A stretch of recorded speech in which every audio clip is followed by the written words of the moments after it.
BRS party ఎమ్మెల్యేలు ఆత్మరక్షణ కోసం ప్రయత్నాలు ముమ్మరం చేస్తున్నారు. లోక్సభ ఎన్నికల్లో ఘోర పరాజయంతో పార్టీ మారేందుకు పక్కచూపు చూస్తున్నారని జోరుగా ప్రచారం జరుగుతోంది.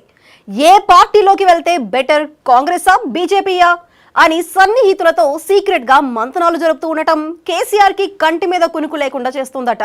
ఆ క్రమంలో కారు పార్టీ భవిష్యత్తుపై పొలిటికల్ సర్కిల్స్ లో పెద్ద చర్చ నడుస్తుంది.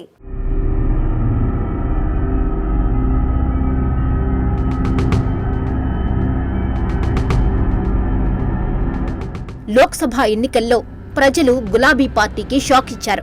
రాష్ట్రంలోని 17 పార్లమెంట్ స్థానాల్లో 14 స్థానాల్లో 3వ స్థానంలో ఉండటం, 7 స్థానాల్లో డిపాజిట్లు కోల్పోవడం, సికింద్రాబాద్ కంటోన్మెంట్ ఉప ఎన్నికల్లోనూ ఓటమి పాలవ్వడం పార్టీని కోలుకోలేని దెబ్బతీస్తుంది. దీంతో పార్టీకి మనుగడ కష్టమనే భావనకు వస్తున్నారు నేతలు. అసెంబ్లీ ఎన్నికల్లో ఘోర పరాజయంతో పాటు పార్లమెంట్ ఎన్నికల్లో కూడా 0కే పరిమితం కావడంతో భవిష్యత్ ఏంటనే చర్చ నేతల్లో ప్రారంభమైందట. ప్రజలు బీఆర్ఎస్ ను విశ్వసించడం లేదని నేతలు డైలమాలో పడ్డారట.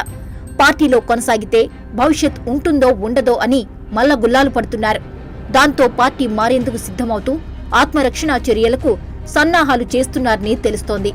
ఏ పార్టీలోకి మారితే బెటర్ అని ఇప్పటికే సన్నిహితులతో మంతనాలు జరుపుతున్నట్లు సమాచారం. ఓడిపోయిన నేతలే కాకుండా సిట్టింగ్ ఎమ్మెల్యేలు సైతం పార్టీ మార్పుపై ఆలోచిస్తున్నారని, ఒకరికొకరు ఫోన్లో సంప్రదింపులు చేసుకున్నట్టు గుసగుసలు వినిపిస్తున్నాయి. స్థానిక సంస్థలకు ముందే పార్టీని వేడనున్నారనే ప్రచారం జోరుగా జరుగుతుంది.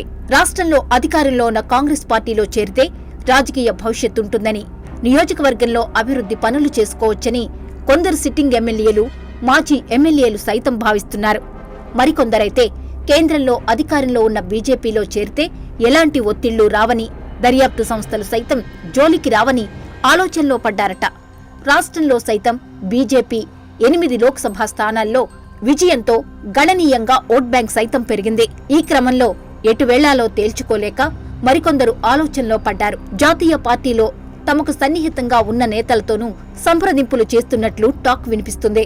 అయితే ఒకవేళ పార్టీ మారితే ఎప్పటిలోగా మారాలి, ఎప్పుడు చేరితే తమకు ప్రాధాన్యత లభిస్తుందని కూడా సన్నిహితులతో చర్చిస్తున్నారట. అంతేకాకుండా పార్టీ మారే సమయంలో తమతో ఉన్న కేడర్ సైతం వచ్చేలా చర్యలు తీసుకుంటున్నారు.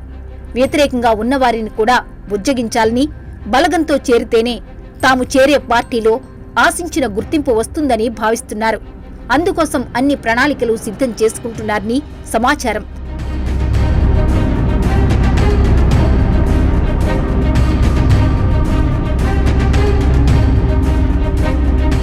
పార్లమెంట్ ఎన్నికలకు ముందే బీఆర్ఎస్ పార్టీకి చెందిన ఎమ్మెల్యేలు చేరుతారనే ప్రచారం జరిగింది.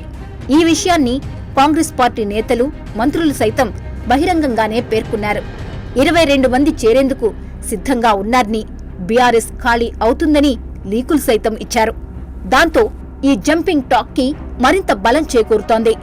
అలానే మెదక్ గ్రేటర్ కు చెందిన ఎమ్మెల్యేలు సీఎం రేవంత్ రెడ్డితో భేటీ కావడంతో కాంగ్రెస్ లో చేరుతున్నారనే ప్రచారం జరిగింది. కానీ ఎమ్మెల్యేలు మాత్రం మర్యాదపూర్వకంగా కలిశామని క్లారిటీ ఇచ్చారు. Khairatabad MLA Danam Nagender, station Ghanpur MLA Rajaiah, Bhadrachalam MLA Venkatrao Congress లో చేరారు. వీరితో పాటు మరికొంతమంది చేరేందుకు సిద్ధంగా ఉన్నారని ప్రచారం జరిగింది. అయితే కొంతమంది పార్లమెంట్ ఎన్నికల వరకు వేచి చూసి ఆ తర్వాత నిర్ణయం తీసుకుందామని వెయిట్ చేశారు. ఈ ఎన్నికల్లోనూ బీఆర్ఎస్ ఎన్నడూ లేని విధంగా 7 స్థానాల్లో డిపాజిట్లు కోల్పోవడంతో పార్టీ మారేందుకు గులాబీ నేతలు సిద్ధమవుతున్నట్లు ప్రచారం జోరందుకుంది. మెదక్ జిల్లాకు చెందిన మంత్రితో పాటు పటాన్ చెరువు ఎమ్మెల్యే గూడెం మహిపాల్ రెడ్డి భేటీ కావడం చర్చకు దారితీసింది. గతంలో మెదక్ జిల్లాకు చెందిన ఎమ్మెల్యేలు సీఎం రేవంత్ రెడ్డిని కలిసినప్పుడు పార్టీ మారుతారని పెద్ద ఎత్తున ప్రచారం జరిగింది. కలిసిన ఎమ్మెల్యేలు సైతం పార్టీ మార్పుపై ప్రెస్ మీట్ పెట్టి మరీ ఖండించారు.